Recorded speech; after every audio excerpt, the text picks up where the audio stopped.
Señor, ten piedad. Bueno, mira qué música de fondo que le metemos para meternos en clima. Te decíamos más temprano, hoy es día C, podríamos decir, porque ya arrancó lo que tiene que ver con la etapa concreta de la elección del Papa Francisco.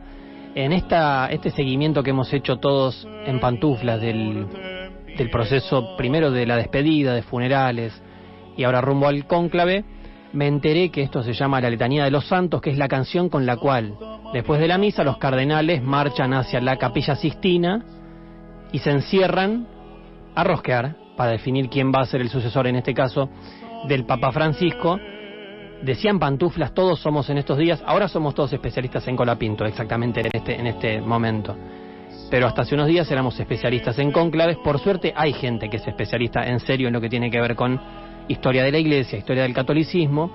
Lucía Santos Lepera es investigadora de CONICET, es una de estas especialistas, es además una amiga y tiene la gentileza de atendernos tan temprano desde Tucumán. ¿Qué haces, Lu? ¿Cómo andás? Buenos días. Alfredo Beslosada, acá desde Mar del Plata, de Radio Brisas. Hola, ¿qué tal, Alfredo? Y a todo el equipo, ¿cómo están? Bien, ¿vos? Bien, todo bien también. Bueno. Aquí, siguiendo. ¿Viste? Tenés minuto a minuto. Territorio que todo ahora sacamos cuentas, hacemos especulaciones, tratamos Claro. de abordarlo como si fuera, qué sé yo, una deliberación en el Congreso, pensamos cuántos cardenales hacen falta, que 8 montones cualitativas de fondo que a mí me gustaría charlar con vos, que tienen que ver con el mundo a la cuestión de la definición de un papa. Hay un montón de expectativas que pasan por el plano social y político propio de la feligresía, por el plano de aquellos que quizás no tienen un vínculo directo con la Iglesia. Preguntas que nos hacemos todos es, bueno, a ver, en el contexto que se produjo el fallecimiento del Papa Francisco, ¿qué podemos esperar, por ejemplo, de un cónclave? No en términos de rosca, sino en qué imaginamos para, me imagino que la gran duda es dar una continuidad a lo que fue el papado de Francisco, marcar una ruptura. ¿Qué imaginás vos en ese sentido?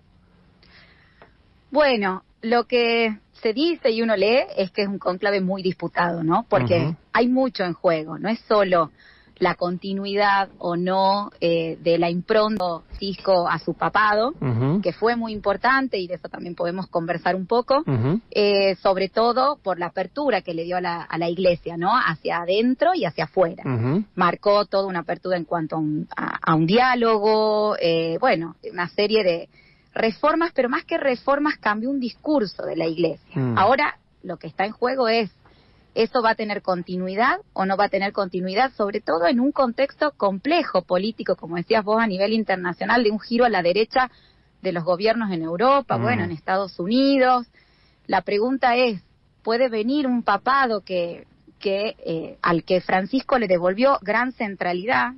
Y eso es importante también, que contenga, que ofrezca ciertos matices, que se oponga a esos discursos como lo hizo Francisco, como es conocido, por ejemplo, su enfrentamiento con el vicepresidente de Estados Unidos, con el episcopado norteamericano, fue muy crítico, sobre todo por el tema de las políticas migratorias, o un papado más moderado, o un papado conservador, ¿no?, que vaya a tono con ese giro a nivel internacional. Y todas esas posibilidades están sobre la mesa. Se imaginan que un poco lo que decías vos, estamos todos contando y viendo. Si uno hace números, la mayoría de los cardenales que hoy van a participar del cónclave fueron designados por Francisco. Claro. Y la pregunta es, ¿eso es una garantía de continuidad? Y bueno, no lo es. Claramente eso una garantía no lo es. Sin embargo, sí marca un poco, me parece, el terreno. Pero también hay una minoría que es muy fuerte, liderada por el cardenal Müller, que quizá fue uno que estaba en la vereda opuesta de Francisco, y que también tienen influencia y bueno, y apoyo, y hay lo que se dice el lobby, un lobby que no es nuevo, claro, por supuesto, en estas instancias de la Iglesia, y que por supuesto, bueno, sobre la mesa están puestas todas las posibilidades.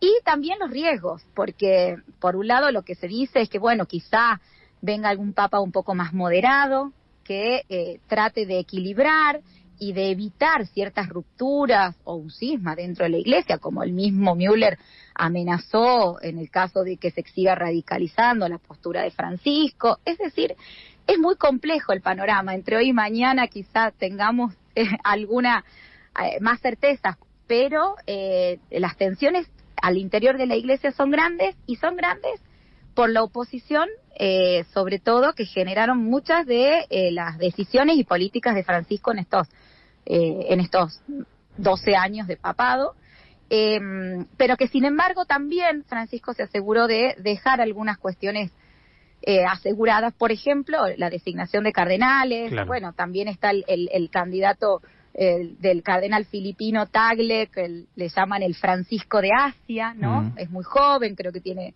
67 años, quizás es difícil, pero bueno, para los sectores progresistas quizás el candidato al que más afinidad tienen. Es decir, todas las posibilidades están sobre la mesa. Estamos hablando con Lucía Santos Lepera, ella es investigadora de CONICET, especializada en historia de la Iglesia y del catolicismo. Lu, vos decías, acá hay como dos planos, ¿no? Me parece que por un lado la expectativa puesta, diríamos, genérico, en la feligresía, pero me parece que incluso me pasa a mí, ¿no? Desde mi agnosticismo, sigo atento a este proceso, que es ni más ni menos que la elección de un jefe de Estado tan importante. En este momento hay un quilombo infernal en la frontera entre India y Pakistán, y una de las cuestiones que a nivel internacional se está discutiendo es, no hay quien, por ejemplo, tome la posta en el sentido de liderazgo a nivel internacional, de pedir que la cosa se calme. Pasa ahí, pasa en Medio Oriente. Francisco fue un tipo que estuvo al frente de las reclamaciones de cierto, no sé, ideal o ideario pacifista, humanista a nivel internacional, incluso para gente no vinculada con la Iglesia Católica. ¿Crees que el momento actual de la política internacional también demandaría una presencia de ese tipo? Y perdón, y a su vez, ¿crees que la Iglesia tiene ganas de continuar con ocupar ese rol, que acaso lo exceda un poco? Y bueno, todo depende qué curso decida tomar la Iglesia en este momento. La figura del Papa es muy importante. Claro que la Iglesia es compleja, la Iglesia tiene una estructura jerárquica, tiene una cabeza clara que es el Papa. Es un papado que esto sí se construyó, o sea, no es la autoridad del Papa no nació de un repollo, sino que tiene una larga construcción a lo largo de todo el siglo XX. Eso lo estudió muy bien Diego Mauro, un historiador que creo que estuvo conversando con ustedes hace unos días. Sacó un libro muy interesante sobre la construcción del papado y sobre las distintas improntas, ¿no?, de los papados.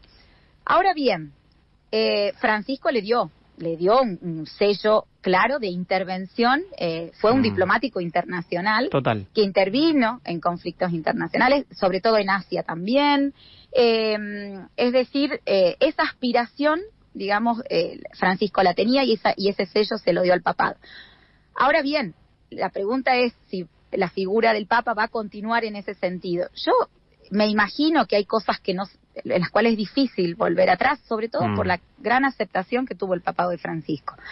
La gran aceptación, y no solo como decís vos, entre las feligresías, la recupero fieles, no solo en América Latina, sino también, sobre todo, al interior de la Iglesia, por la gran crisis que tenía la institución. No nos olvidemos que en 2013, cuando asume Francisco, la Iglesia estaba sumida en una crisis institucional, doctrinal, es decir, desde las denuncias de abusos, los Batilix, eso Diego lo explica muy bien, sobre todo el contexto en el que asume Bergoglio, Francisco, y cómo pudo revertir en cierta forma. No se solucionaron de fondo los problemas, pero sí pudo revertir en cierta forma una crisis institucional. Y una de las formas de revertir esa crisis también fue la presencia internacional que tuvo, ¿no? Francisco jugó en las grandes ligas a nivel internacional. Claro. Y la verdad que en cierto sentido eso tuvo gran aceptación y fue bien visto. Si vos me preguntás a mí, ojalá ante la falta, ¿no?, de figuras internacionales que intervengan en esa dirección, Francisco por lo menos esa impronta y ese sello se lo dio al papado, como también puede ser que lo hayan tenido otros papas, pero en este caso todo depende cuál sea la decisión de la cual surja en estos días el cónclave. Lo que sí no hay que olvidarse, que esto me acuerdo, y bueno, un poco Diego también lo explica, ¿no? Cuando hablaba yo recién, del lobby, uno habla de la rosca política en el Vaticano.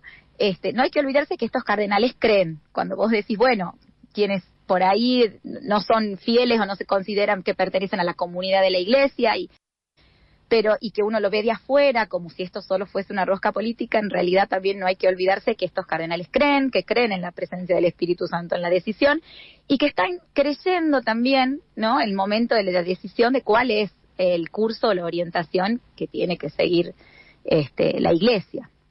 Interesantísimo este matiz que incorporás, porque obviamente uno no puede evitar la lectura más, diría, no sé si terrenal es la palabra adecuada, ¿no?, pero más desvinculada del plano de las creencias. Así que, claro, es un dato que me parece que la gran mayoría de los que estamos siguiendo el cónclave como una mera rosca política, quizás descuidamos este aspecto que vos estás planteando, que en este plano puntual es central. Claro. Sí, me recuerda un poco a la película El Cónclave. Claro. La verdad que a mí me gustó, me parece una película muy interesante también, ¿no?, por cómo integra esa dimensión. Por traer el cine a la conversación, un poco cómo se ve también ahí, cómo juegan también las cuestiones teológicas, porque no son solo diferencias ideológicas, también hay diferencias doctrinales y teológicas, muchas diferencias al interior de la Iglesia. Lucía Santos Lepera, investigadora de CONICET, especializada en historia social, historia de la Iglesia y el catolicismo. Descontábamos que iba a ser una charla muy interesante. Muchísimas gracias por este ratito con Radio Brisas de Mar del Plata, desde Tucumán. Así que, Lu, te mando un abrazo muy grande. No, por favor, gracias a ustedes por la invitación y bueno, espero que sigamos conversando sobre este tema. Dale, un abrazo muy grande. Un abrazo, hasta luego, chau, chau.